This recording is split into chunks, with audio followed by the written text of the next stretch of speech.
Shit યાર, આ વખતે આપણે જબરા ઉલ્લુ બની ગયા.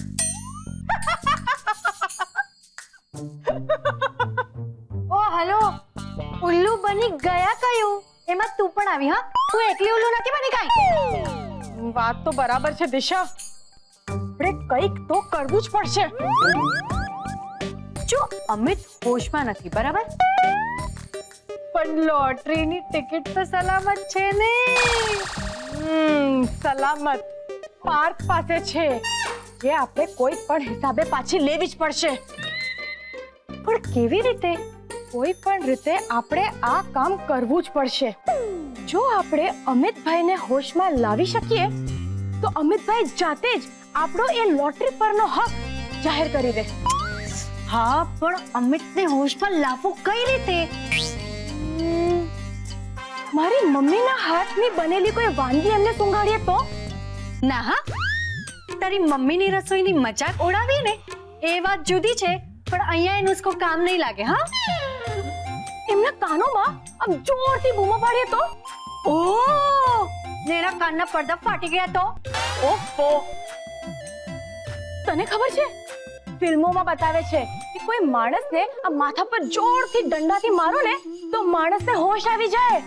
મેડમ, એ લોકો છે ને ફિલ્મોમાં એક્ટિંગ કરતા હોય છે. આપણે અમિતને માથામાં જોરથી દંડો મારીએ અને એને ઈજા થઈ ને વધારે બેહોશ થઈ ગયો તો? ક્યારની બેઠી બેઠી મારા આઈડિયાઝને નકામા જ કહી રહી છે. તું પણ તો કંઈક વિચાર. ઓકે ઓકે, હું શું કહું છું કે આપણે જોર જોરથી ગુજરાતી કવિતાઓ એને વાંચીને સંભળાવીએ તો?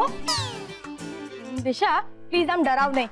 જોયું કેવી તરત ડરી ગઈ ને?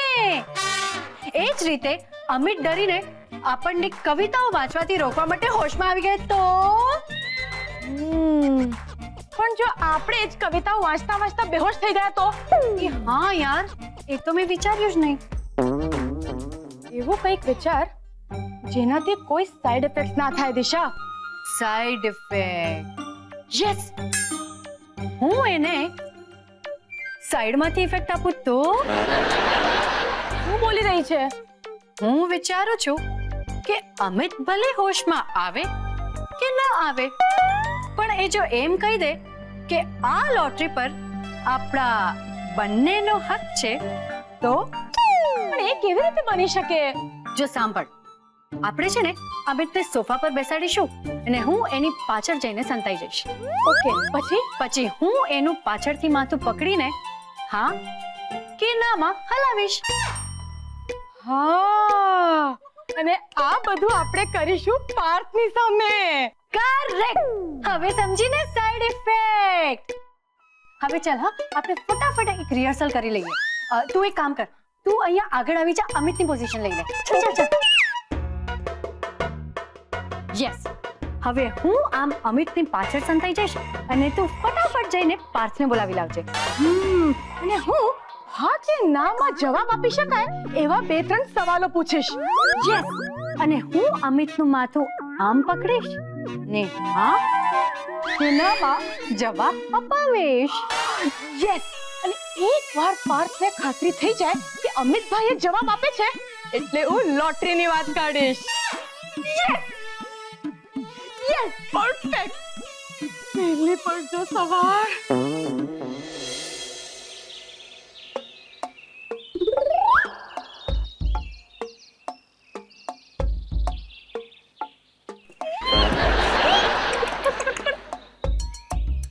એક મિનિટ.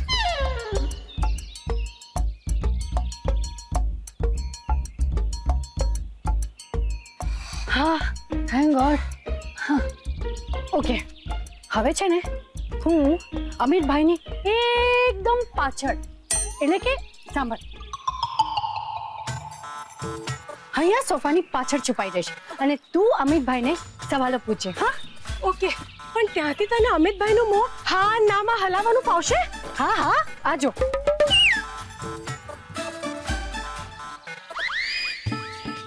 પરફેક્ટ. એકવાર આપણે અમિતભાઈ પાસેથી પૈસા માટે હાથ પડાવી લઈએ ને એટલે આપણું કામ પૂરું. પણ ચારુ, આપણને એક સાક્ષી જોઈશે. પાર્થ, પાર્થ. એનાથી વધારે વિશ્વાસુ સાક્ષી કોણ હોઈ શકે? એક કામ કર, હમણાં ને હમણાં તું કોઈ પણ બહાને છે ને પાર્થને અહીંયા બોલાવી લાવ. હું અહીંયા છુપાઈ જાઉં છું. ઓકે?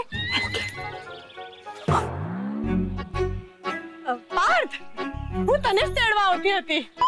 તારું તારી આ ઉંમર છે મને તેડવાની? હા, તારે કામ શું છે એમ બોલ ને.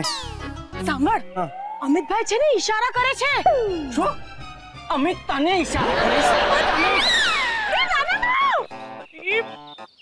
મારો કહેવાનો અર્થ એ છે કે એમની ભાવનાઓ વ્યસ્ત કરી શકે છે.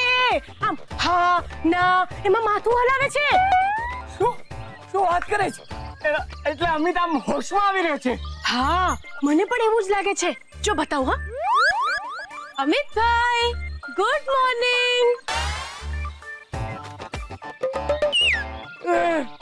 અરે હા પાડી. હાય, ગુડ મોર્નિંગ અમિત. હવે તને કેમ લાગે છે? ના કેમ પાડી રહ્યો છે? એ તો ભૂલમાં ના પાડી દીધી હશે. પાછું પૂછ. હેલો અમિત, હું અમિત. એટલે કે હું પાર્થ. તું મને ઓળખે છે ને? હા, ખાલી તને જ ઓળખે છે. એમ? પણ તું ચિંતા નહીં કર, ધીરે ધીરે તને પણ ઓળખી જશે.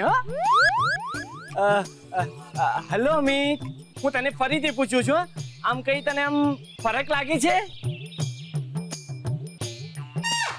હા પાડે છે. પણ હમણાં તો ના પાડતો તો ને? ત્યારે સારું નહીં લાગતું હોય, હમણાં લાગતું હશે. પણ આમ અચાનક એક જ મિનિટમાં કેવી રીતે ફરક પડી જાય? એ તો કોણ કેટલા ધ્યાનથી સાંભળે એના પર પણ હોય ને. હા, એ વાત તારી એકદમ સાચી. અમિતભાઈ, ચાલાઓ, દિશાને કહું લાવવા માટે. તારું આ તું આ શું કરે? આમ ડોકમાં શું થયું? કઈ થયું?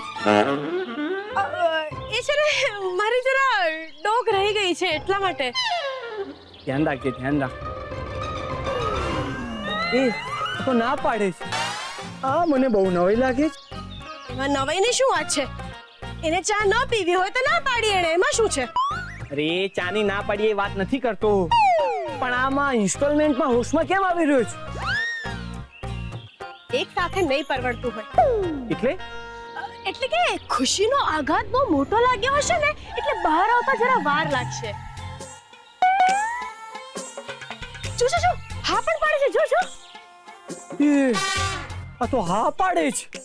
જો ચારુ, એ આપણી વાત સમજતો હોય ને તો એને આમ ટુકડામાં હોશ ના આવે. ઓહો પાર્થ, એ બધું છોડ ને. અમિતભાઈ આટલા હોશમાં આવ્યા છે તો આપણે એમની સાથે મુદ્દાની વાત ક્લિયર કરી લઈએ ને. મુદ્દાની વાત કઈ? કહું છું. અમિતભાઈ, લોટરીના પૈસા મેં અને દિશાએ તમને આપેલા, રાઈટ? એટલે લોટરીના ઇનામ પર અમારા બંનેનો જ હક ગણાય, બરાબર? હાશ, સચ્ચાઈની આખરે જીત થાય છે. જોયું પણ આમ કમાલ છે. ઘરના લોકો તો કહેતા હતા કે લોટરીના પૈસા એમણે આપ્યા છે. જુઠ્ઠા લોકો હંમેશા એવું જ કહેતા હોય છે. રિંગ. તારો ફોન વાગે? મારી પાસે તો ફોન જ નથી. અમિત,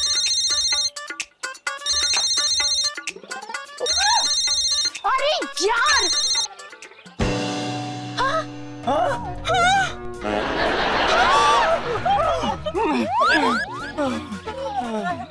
અચ્છા, તો અચાનક આમ હોશમાં આવી ગયેલો અમિત આ છે. સારું દિશા, તમે બંને જણા પૈસા માટે આ હદ સુધી જશો? I can't believe, so sad. Disha, આ બધું તારા કારણે થયું છે. તારા કારણે થયું છે. ફોન કોનો વાગ્યો હતો હમણાં? આના કારણે થયું છે. આના કારણે થયું છે બધું. આના જ કારણે. પડી ગયો. જવા દે. ના. લોટરી.